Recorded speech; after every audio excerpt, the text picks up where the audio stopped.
two most powerful women in Trump's orbit are arguably Pam Bondi and Susie Wiles.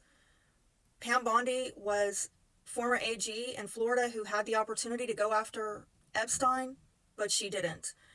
Susie Wiles, on the other hand, helped get Netanyahu reelected out in Israel.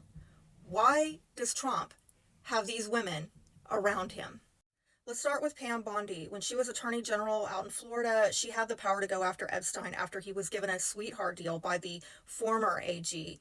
And there were new victims coming forward.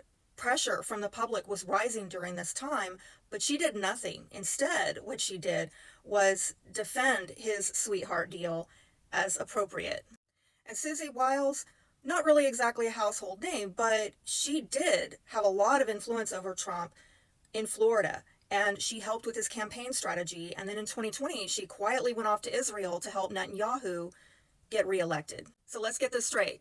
Trump has chosen to surround himself by one woman who has chosen not to revisit a child trafficking case, and another one who has worked directly with a foreign prime minister who is under investigation for corruption. Both of these women are deeply tied to his inner circle. Both of them have access to his legal defense, his media narrative. Is this coincidence or coordination? And let's go a little bit deeper because, Jeffrey Epstein, he wasn't just some creep on an island out there somewhere. He was actually tied to intelligence networks. Now, I know there's a big campaign going around right now to debunk this, but, think for yourself. It's 2025. Many researchers have pointed to the Mossad angle and how he operated. Look into this if you haven't already. So what happens when we have a woman who soft-gloved Epstein and a woman who worked directly to reelect Netanyahu, who are both working together to influence our U.S. president?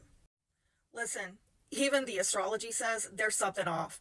If we look at what's going on in Trump's 8th house, we can see that all three of them, Bondi, Trump, and Susie Wiles, have Hades and Aries clustered in Trump's 8th house, the domain of secrets, control, death, and power.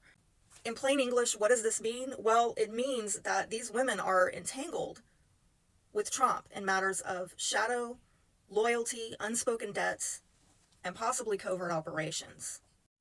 This is not about friendship. This is about what they've buried together. And folks, I'm going to talk more about this alignment in another video because it is exceptionally rare.